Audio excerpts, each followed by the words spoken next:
O ngayon, ano na, paano na? Dapat tumanggap ng pagkatalo ang mga natalo na sumali sa eleksyon, national o local position. Kasi ang pagdedesisyon o hatol ng bayan kung sino ang karapat-dapat na maging senador, congressman, governor, down to councilor, dapat irespeto. Eleksyon lang ito at yan ay sagradong karapatan ng botante. Kaya walang sisihan, tumanggap ng pagkatalo. Baka kayo ang may pagkukulang, ituring nyo yung mga hindi nagkaroon ng pagkakataon ngayon na manalo sa eleksyon na yan. Ituring nyo na ito ay big challenge sa inyong lahat. Para kung anuman ang inyong mga pagkukulang, dapat nyong alamin. Anuman ang dapat nyong gawin, dapat nyong alamin para makabawi kayo. Magtiwala ang tao sa inyo sa susunod na eleksyon. Hindi kasalanan ng botante kung hindi kayo nanalo. Tandaan nyo mga political party, ulitin ko hindi kasalanan ng botante kung hindi kayo nanalo. Kayo ang siguro may pagkukulang. Kulang kayo sa kaalaman, kulang kayo sa karanasan, kulang kayo sa paglalatag ng inyong mga plataforma at kakayanan bilang opisyal ng pamahalaan sa inyong in-apply na trabaho, halimbawa senador, congressman, governor, down to councilor. Yun po yun. Kasi kaya ko sinasabi ito, pag inisip nyo na mali ang botante, pag inisip nyo mali ang COMELEC, mali ang gobyerno, ay baluktot na katwiran yan. Hindi yan katanggap-tanggap. Dapat ang natatalo, tumanggap ng pagkatalo. Dahil kayo ang may pagkukulang. Kasi kung kayo naghanda, ginawa nyo ang lahat ng inyong kakayanan para ilatag sa bayan, palagay ko maintindihan kayo. Baka kulang kayo sa panahon. Totoo yung 90 days or 3 months na kampanya sa mga national candidate kulang. Pero hindi naman po ang eleksyon o kampanya ay 3 months before election o election day lang Dapat po pinaghahandaan ito. Kasi kung kayo ay gustong kumandidato, pero bigla na lang kayong darating kapag kalabanan na. Pupunta kayo sa probinsya, distrito, kapag mag-i-eleksyon na, magkakampanya na lang, or mag-a-apply kayo at magpapile kayo ng kandidacy, ay hindi kayo talaga mananalo. Pinaghihirapan yan ng maraming araw at taon. In other words, halimbawa, katulad ngayon, ang eleksyon na susunod ay sa Mayo ng 2028 kung hindi mababago ang saligang batas. Dapat simula pa lang kayo, ngayon, hindi naman kampanya, mag-prepare na kayo. Kung ano ang inyong pagkukulang ngayong nakarang eleksyon ito, hindi kayo nanalo, paghandaan na ninyo para pagdating ng araw, hinog na kayo, alam na ninyo kung ano ang kailangan ng taong bayan, ano ang dapat nyong gawin. May panalo pagka ganon. Pero kung 3 months before yung kampanya, saka ka lang nagpakita sa distrito, 1 year before ang kampanya, saka ka lang nagparamdam na ikaw pala nag-aambisyon na senador, ay kulang talaga ang panahon. Dahil ang Senado, Senate position, ay national, international. Kasi ang mga party list or ang mga OFW ay botante rin. So pag kulang ang paghahanda, malamang talo sa eleksyon.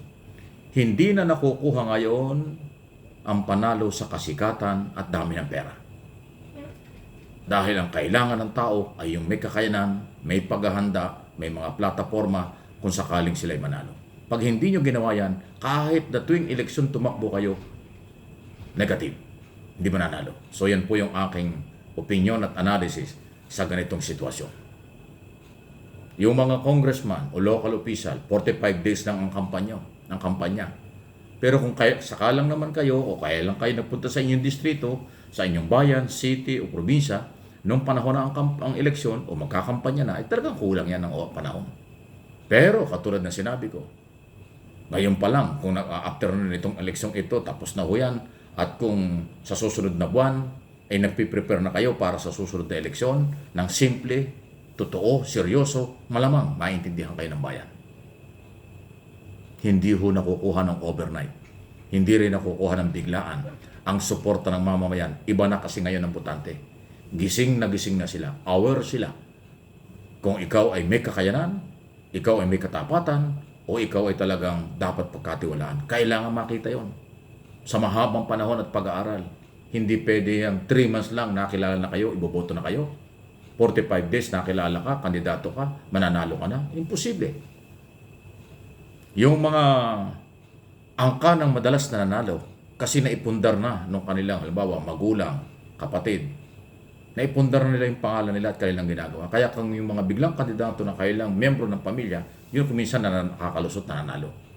Pero kung bago ka lang papasok sa politika, tapos kulang yung mga panahong binabanggit ko, ay talagang suntok sa buwan niya. Lalo na kung papasok ka lang sa gobyerno para maghigante, tatakbo ka lang para maghigante, tatakbo ka lang para abusuhin mo yung kapangyarihan mo, ay talagang kahit na marami kang pera at kilala ka, hindi ka mananalo. Ang nakakalungkot, merong ganyan na political party at kandidato ang gusto lang maghigante. Eh, sino naman sasama sa inyo? Diba? Yung paghihigante, personal na issue yan. At kung merong politiko na ganyan ang ambisyon, hindi ka talaga mananalo. Suntok sa buwan niya. Kasi ang gobyerno, hindi dapat puntahan para maghigante.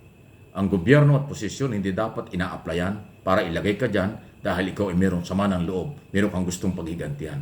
Never. Huwag niyong gawin yon. Hindi talaga kayo mananalo.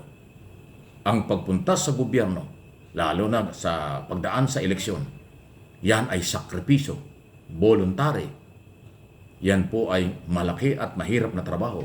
Kung hindi nyo kayang mag-volunteer, hindi nyo kayang magsakripisyo, hindi nyo kayang harapin ang problema ng bayan, abay huwag na kayong pumasok. Kung pupunta kayo, maliban sa paghigante, ay magpasarap sa buhay, magpayaman sa posisyon, ay hindi rin kayo mananalo. Alam yan ng mga botante. So kaya kung pinapaliwanag po ito, tapos ng eleksyon, at kung ano man ang desisyon ng taong bayan, ulitin ko, kilalanin natin. Huwag na huwag niyong sisisihin ang botante. Kayong mga political party at kandidato or independent candidate, lahat kayo ang may pagkukulang. Huwag niyong sisisihin ang bayan. Huwag niyong sisisihin ang gobyerno kung hindi kayo nakalusot o natalo kayo. Naipaliwanag ko na kung bakit, naipaliwanag ko na rin ang mga dahilan. Paki-like and share na lang po ninyo itong video. Pakinggang mabuti para sa anumang reaksyon at comment ay makabuluhan na pakikinabangan. Huwag kayong mawala ng pag-asa. Sabi nga nila, habang may buhay, may pag-asa. Kung hindi kayo nanalo ng 2022, nag-try kayo ngayon, hindi pa rin kayo nanalo, sa susunod. Dahil buhay na buhay ang demokrasya. Hanggat kaya mo, physically, mentally at iba pa, pwede kang tumakbo ulit sa next election. By the way, every 3 years, meron tayong local election. Every 6 years, meron tayong national and local election. So, ang bilis mo ng panahon. May pag-asa ka pa, kuya. May pag-asa ka pa, ate. Ikaw mismo magbago. Malamang may panalo ka. Pero kung walang pagbabago, huwag ka na umasa. Di ba? Lalo na kung madilim. Kasing dilim ng sabaw ng pusit ang mga galaw. Ay malabo talaga yan. Please like, share, subscribe.